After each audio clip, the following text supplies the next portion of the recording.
हुनर को हुनर को मांझने की इच्छा और खुद को सीमाओं से परे ले जाने की इच्छा अगर आप में है, और वो उसके लिए आप कुछ करना चाहते हो, आपके भीतर की वही रोशनी जो है आपको आगे बढ़ाती है, तभी आप आम लोगों के बीच में खास बन जाते हो।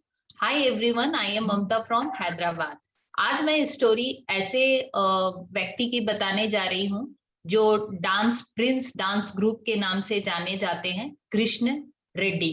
ये उड़ीसा से थे, बिलोंग करते थे और अपने भाई बहन में सबसे छोटे थे। इनको पढ़ाई में उतनी इंटरेस्ट ही नहीं था, एजुकेशन फील्ड में उनको इंटरेस्ट नहीं था, जस्ट वो पढ़ाई करते थे। और अपने भाई को, लेकिन एक चीज था कि उनको बहुत ज्यादा अपने डांस के प्रति उनको बहुत ज्यादा उनमें एक जुनून था कि मेरे को डांस करना है। तो वो अपने बड़े भाई को देखते थे डांस करते हुए, तो उसके स्टेप को वो फॉलो करते थे। हालांकि कृष्ण रेड्डी जो थे, कोई भी एकेडमी उन्होंने कहीं ज्वाइन नहीं किया था, उनके लिए कोई टीचर नहीं था। बस जस्ट वो अपने भाई को देखते और उनके स्टेप को फॉलो किया करते थे। उस टाइम पे प्रभु देवा जो थे, जो डांसर है, वो बहुत ही फेमस है, उनको वो अपना गॉड मानते थे, क्योंकि उसको देख के उनका बहुत ज्यादा उनको उसका पैशन था कृष्ण रेड्डी का कि हमको एक डांस करना है। तो उनको देख के अपने फॉलो करते थे, थोड़ा बहुत किया करते थे।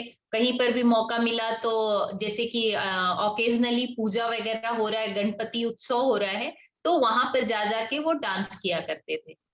12th क्लास होते ही उन्होंने फाइनली डिसाइड किया कि अब मुझे पढ़ाई नहीं करना है, हमको अपने डांस में ही कैरियर बनाना है। तो उसके लिए अब करे क्या, इतना तो आसान नहीं था, इतने पैसे नहीं थे कि इतना बड़ा इंस्टीट्यूट वो जाके ज्वाइन करे। तो उन्होंने क्या किया कि कुछ बच्चों को सोचा कि डांस सिखाना शुरू करते हैं। तो लेकिन फिर दिमाग में आया, बच्चे कहाँ से मिलेंगे।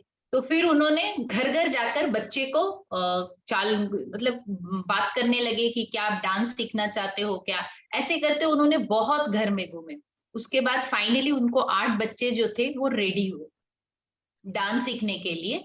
और फिर 100 रुपीज उनका फी था, जो बच्चे मंथली उनको दिया करते थे। ऐसे करते 2 साल में उनके पास 8 से 20 बच्चे हो गए।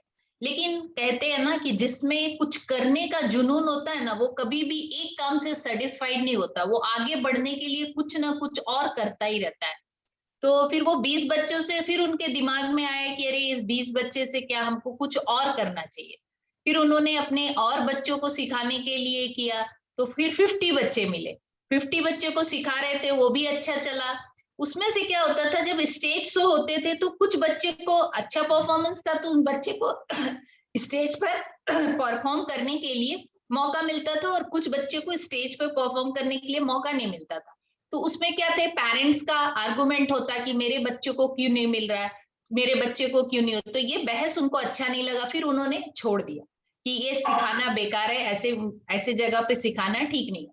फिर उसने क्या किया, वहां से निकल के उन्होंने अपने गांव से 30-40 किलोमीटर की दूरी पर गरीब बच्चा जो मजदूरी किया करता था, वो बच्चे को डांस की, जो एक्चुअल में पैशनेट है अपने डांस को लेकर, रियल में उनमें जुनून है डांस करने का, उनको डांस हमको सिखाना चाहिए, वैसे बच्चों को उन्होंने खोजना चालू किया। एक्चुअली उनका मानना था कि ये जो होते हैं, ये बचपन से ही बहुत मेहनत किए होते हैं, अगर हम इनको सिखाए, ये ज्यादा मेहनत करेंगे और आगे निकलेंगे। तो इसके लिए उन्होंने फिर जाके सब बच्चों को इकट्ठा किया, कुछ बच्चे इकट्ठा हुए। तो इस तरह से 20 बच्चे उसके पास हुए। लेकिन क्या था कि कहीं भी सिखाने के लिए उनको जगह नहीं मिल रहा था, कहीं भी जाने से लोग ऑब्जेक्शन करते थे कि नहीं, यहाँ पर नहीं सिखाना है, यहाँ पर नहीं सिखाना है। उन्होंने फाइनली, एक मंदिर था काली मंदिर, वहां पर जाकर उन्होंने सिखाना स्टार्ट किया। और वो मजदूर लोग जो थे, बच्चे दिन भर काम किया करते थे, और नाइट के टाइम पर फुल 1 बजे से रात के 3 बजे तक वो डांस सिखाया करते, और बच्चा लोग बहुत इंटरेस्ट के साथ काम किया करते। इसी बीच उनको उस समय, जैसा कि सभी कोई न्यूज इसमें देखते थे, सोनी टीवी में बूगी बूगी आता था। तो वो कृष्ण रेड्डी थे, उनका सपना था कि हमको बूगी बूगी बूगी में जाना है। तो उन्होंने क्या किया कि ये सोचा कि हम अपने बच्चों को ऐसा रेडी करें कि वो बच्चा वहां पर परफॉर्म करे और बेस्ट दे। उन्होंने बच्चों के माइंड पे ये डाल के रखा था कि हमको एनी कॉस्ट जीतना है, हम जीतने के लिए ही बने।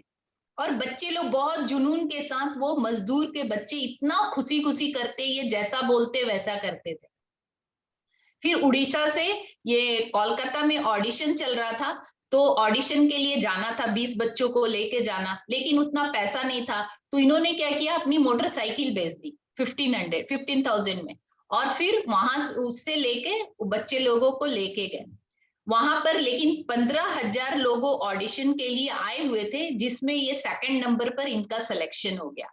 अब यहाँ सिलेक्शन होने के बाद इनको मुंबई जाना था, तो मुंबई जाने के लिए अभी वापस से इतने पैसे चाहिए था, कहाँ से ले आए।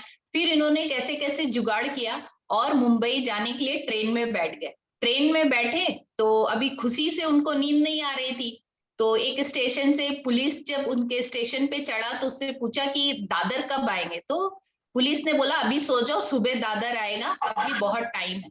तो ये फिर ये लोग सो गए। सुबह जब नींद खुली तो दादर क्रॉस हो चुकी थी। तो उसके बाद क्या किया, लोग हड़बड़ हड़बड़ में सब लोगों ने ट्रेन से जंप करना स्टार्ट किया, कूदे। उसमें एक बच्चा था, लोग उतरे और एक बच्चा रह गया, तो इन्होंने बोला कि अरे तुम मत मत उतरो मत उतरो, लेकिन वो फिर भी कूद गया वो बच्चा, तो उसके पैर में जख्म हो गए। हालांकि सब बच्चे फिर उतर गए, लेकिन जब वहां पर लोग अब गए वहां मुंबई में, तो बैग वगैरह तो इनका उसी में छूट गया, ट्रेन में ही, जो क्योंकि स्टेशन निकल गई थी तो वहीं छूट गया। अब क्या करे, तो पैसा नहीं कुछ नहीं, अभी कैसे रहे, इन्होंने क्या करे, तो कैसे कैसे जुगाड़ करके 800 रुपीज करके उन्होंने किया, तो एक टाइम का खाना मिल रहा था। फिर उन्होंने ऑडिशन अटेंड किया। अब बोला कि अब उस पर से उन्होंने जो अपने सीडी और कॉस्ट्यूम जो थे वो लाए थे, वो भी वहां छूट गया था। अभी क्या करे, तो यहाँ पे रिक्वेस्ट किए कि उधारी में हम ये करेंगे, तो फिर उधारी में ये हुआ, लेकिन दिमाग में चल रहा था इतना तो उधारी हो गया, अभी हमको ये हम पैसा कैसे रिटर्न करेंगे। तो जब इनका ऑडिशन चालू हुआ तो उस टाइम ये जीत नहीं पाए, उनका सिलेक्शन नहीं हुआ, लेकिन जावेद अख्तर जो थे वो जज के रूप में आए थे। उनको इतना पसंद आया, बोले कि अगर आप मेहनत करते हो तो कहीं ना कहीं भगवान आपके लिए खड़े होते हैं। तो जावेद अख्तर ने उनका परफॉर्म से इतना खुश हुए और उनको 75,000 कैश दिए। तो उन्होंने अपने सब चीज को पूरा किया, जो भी इधर उधर से लोन बोरो किए थे, उधार लिए हुए थे, वो दिए और फिर ये लोग घर आए। लेकिन उनका कृष्ण रेड्डी का सपना था कि मेरे को अपना बुगी बुगी में फर्स्ट परफॉर्म देना है, और इसके वजह से वो कंटिन्यू प्रैक्टिस करते रहे। फाइनली उन्होंने 2006 में वो लोग विनर हुए और उनको 50 लाख रुपीस मिला, जिसको लेकर वो बहुत खुश हुए। और फिर आए तो उन लोग 20 जो उनके साथ थे ग्रुप में, डांस प्रिंस डांस ग्रुप जो था, 20 लोग थे, तो 50 में से तो फिर 20,000 तो टैक्स में ही चला गया। जो 30,000 बचे उसमें सबको उन्होंने 1-1 लाख दिया। और जो जिस मंदिर पे वो डांस किया करते थे, वो वहां पर उन्होंने एक अच्छा प्लेटफॉर्म रेडी किया डांस के लिए। और उसी समय उड़ीसा के गवर्नमेंट बहुत खुश हुई थी, क्योंकि ये लोग बहुत फेमस हो गए, इसकी वजह से उड़ीसा का बहुत ज्यादा नाम हुआ। तो उड़ीसा के गवर्नमेंट ने उसको 1 करोड़ रुपया कैश में दिया, और सभी को 4-4 एकड़ की जमीन दी गई, जहां पर वो उन्होंने अपना ये बनाया, डांस के लिए प्लेटफॉर्म रेडी किया, और उन्होंने अच्छे से डांस करने के लिए तैयार हुए। उस समय उनको फील हुआ, और उनका मानना था कि कृष्ण को इस बात की सबसे अधिक खुशी हुई कि वो जो अपने सपने को लेकर आगे बढ़े, उन्होंने 20-25 लोगों की जिंदगी को बदल दी। अगर आपके भी जहन में कोई बात है और आप उस बात को पर यकीन करते हैं, तो वो जरूर पूरा होता है। सिर्फ और सिर्फ जो है आपकी मेहनत आपको आगे लेकर जाती है, आपको किसी पर भी निर्भर होने की जरूरत नहीं है। लाइफ में कभी भी पैसा आपके लाइफ में कभी भी अड़चन नहीं बनता है। मेहनत करिए, और अगर आप दिल से कोई भी काम करते हैं तो डेफिनेटली आप सक्सेसफुल होते हैं। Thank you.